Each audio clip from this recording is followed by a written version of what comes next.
Hello बच्चों, यहाँ पर देख सकते हैं कि एक प्रश्न दिया गया है कि प्राथमिक एमीन और एल्कीन से प्राथमिक एल्कोहल के विरचन की विधियाँ लिखिए तथा प्राथमिक एल्कोहल की निम्न के साथ अभिक्रियाएं भी लिखिए। ठीक है, तो RCOOH के साथ आपके प्राथमिक एल्कोहल से रिएक्शन दिखानी है, दूसरी हाइड्रोजन हैलाइड के साथ रिएक्शन दिखानी है। यानी कि यहाँ पर आपको प्राथमिक एल्कोहल बनाना है और बनाने के लिए आपको प्राथमिक एमीन का सहारा लेना है और एल्कीन का सहारा लेना है। ठीक है, तो दो प्रोसेस के तहत हमें बनाना है प्राथमिक एल्कोहल। तो सबसे पहले हम यहाँ पर प्राथमिक एमीन से एल्कोहल का निर्माण करेंगे। तो प्राथमिक एमीन से अगर हमें एल्कोहल बनाना है तो सबसे पहले हम क्या करते हैं, सोडियम नाइट्राइट लेते हैं और HCl लेते हैं। यानी कि सोडियम नाइट्राइट और HCl का मिश्रण होता है जिसके माध्यम से हमें NaCl प्लस HNO2 प्राप्त हो जाता है। ठीक, तो यहाँ पर ये जो HNO2 है इसी को कहा जाता है नाइट्रस अम्ल। ठीक है, अब इसके बाद में हमारे पास में जो एल्किल एमीन है, तो एल्किल एमीन का सूत्र होता है RNH2। तो एल्किल एमीन का सूत्र हुआ RNH2। तो यहाँ पर हम इसको प्राथमिक एमीन या 1 डिग्री का एमीन भी कह सकते हैं। तो RNH2 की रिएक्शन करानी है अब हमें नाइट्रस अम्ल से। ठीक है, यानी कि HNO2 से। तो इसके बाद में हमारे पास में यहाँ पर प्राप्त होगा R single bond OH plus N2 plus H2O। ठीक है, तो यही आपका क्या है, एल्कोहल है। यानी कि अगर हम प्राथमिक एमीन की रिएक्शन नाइट्रस अम्ल से कराते हैं तो एल्कोहल बनता है, साथ साथ नाइट्रोजन गैस भी रिलीज होती है। ठीक है, और अगर हम यहाँ पर एग्जाम्पल दें तो एग्जाम्पल में हम क्या कर सकते हैं, एग्जाम्पल में हमें यहाँ पर C2H5NH2 ले लेना है। तो ये C2H5NH2 हो जाएगा आपका एथिल एमीन और फिर इस एथिल एमीन की रिएक्शन हमें करानी है नाइट्रस अम्ल से। ठीक है, तो जब नाइट्रस अम्ल से रिएक्शन कराएंगे तो यहाँ पर आपका बनेगा C2H5OH plus N2 plus H2O। तो ये आपका बन गया एथिल एल्कोहल। तो बेसिकली आपको चाहे एल्कोहल बनाना हो चाहे एथिल एल्कोहल बनाना हो, दोनों को बनाया जा सकता है। दूसरा प्रोसेस है एल्कीन से। अगर हमें एल्कीन से प्राथमिक एल्कोहल बनाना है तब क्या करना होगा, तो हम सबसे पहले यहाँ पर लेंगे एल्कीन की कैटेगरी का सबसे सिंपल सा मेंबर जिसे हम एथिलीन कहते हैं, यानी कि CH2 डबल बॉन्ड CH2। ठीक है, अब इस एथिलीन की रिएक्शन हम कराएंगे सल्फ्यूरिक अम्ल से।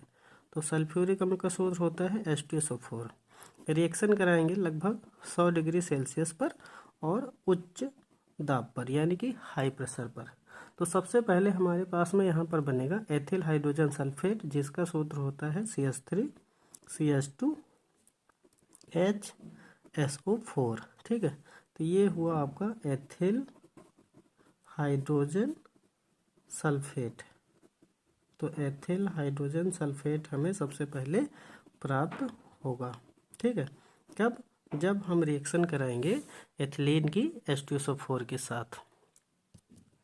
इसके बाद में एथिल हाइड्रोजन सल्फेट को हम करेंगे गरम।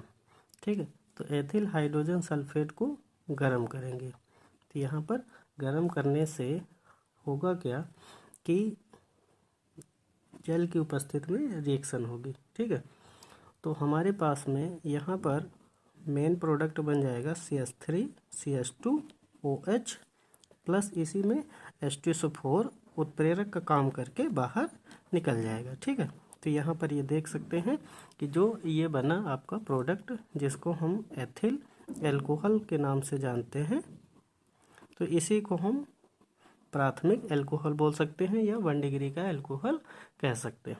ठीक है, तो इसमें किया क्या गया है, सबसे पहले एथिलीन की रिएक्शन कराई गई है H2SO4 के साथ हाई प्रेशर पर 100 डिग्री सेल्सियस पे। तो यहाँ पर एथिल हाइड्रोजन सल्फेट बना, फिर इस एथिल हाइड्रोजन सल्फेट का जल अपघटन किया गया है तो हमारे पास में एथिल अल्कोहल प्राप्त हो गया है और साथ साथ ये जो H2SO4 है कैटालिस्ट का काम करके एटलिस्ट बाहर हो गया।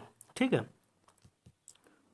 अब इसके बाद में यहाँ पर क्वेश्चन के हिसाब से ये कहा गया है कि जो आपका एल्कोहल है वो RCOOH से रिएक्शन करेगा तब क्या बनेगा, और HX से रिएक्शन करेगा तब क्या बनेगा। तो यहाँ पर सबसे पहले हम RCOOH से एल्कोहल की रिएक्शन कराते हैं। तो ये आपका हुआ मोनोकार्बोक्सिलिक अम्ल यानी कि RCOOH प्लस ये आपका हुआ प्राथमिक एल्कोहल। ठीक है। तो यहाँ पर होगा क्या कि इस जगह से जल का एक अणु बाहर निकल जाएगा। ठीक है। और इसके बाद में यहाँ पर आपका बन जाएगा RCOOR-। ठीक है। और आप आगे H2O लिख सकते हैं। तो ये आपका एस्टर बना। कहने का मतलब है अगर प्राथमिक एल्कोहल आपका वसा अम्ल से रिएक्शन करेगा तो एस्टर का निर्माण होगा, और इसी प्रोसेस को हम एस्टरीकरण के नाम से भी जानते हैं। तो अगर आपसे टिप्पणी में ये पूछ लिया जाए कि एस्टरीकरण क्या है, तब भी आप इसी रिएक्शन का जिक्र करेंगे। और लास्ट में यहाँ पर अगर एल्कोहल हाइड्रोजन हैलाइड से रिएक्शन करता है तब क्या बनता है, तो यहाँ पर ये रिएक्शन हो जाएगी ROH plus HX equal to RX plus H2O। ठीक है। तो यहाँ पर ये आपका एल्किल हैलाइड बन रहा है। ठीक है। तो इसको हम बोलेंगे एल्किल हैलाइड। तो ये भी आपकी साधारण सी रिएक्शन है। तो ओवरऑल इस प्रश्न में क्या कहा गया था, इस प्रश्न में कहा यह गया था कि आपको क्या करना है, आपको प्राथमिक एमीन और एल्कीन से प्राथमिक एल्कोहल का निर्माण करना है। इसके बाद में प्राथमिक एल्कोहल की रिएक्शन दिखानी है आपको RCOOH के साथ और HX के साथ। ठीक है। तो यहाँ पर प्राथमिक एमीन से भी एल्कोहल को बनाया गया है, इसके अलावा एल्कीन से भी एल्कोहल को बनाया गया है। दोनों आसान प्रोसेस हैं जिनके माध्यम से प्राथमिक एल्कोहल को बनाया गया है। और उसके बाद में प्राथमिक एल्कोहल की रिएक्शन RCOOH से कराई गई है, तो वहाँ पर एस्टर बना है, प्रोसेस आपका एस्टरीकरण है। और दूसरा जिसमें प्राथमिक एल्कोहल की रिएक्शन HX से कराई गई है, तो वहाँ पर एल्किल हैलाइड का निर्माण हुआ है। तो ये आपका प्रश्न इंपॉर्टेंट प्रश्न है और यूपी बोर्ड के एग्जाम में पूछा जा चुका है, तो आने वाले एग्जाम में भी पूछा जा सकता है, तो आप इसका रिवीजन कर लेना। धन्यवाद।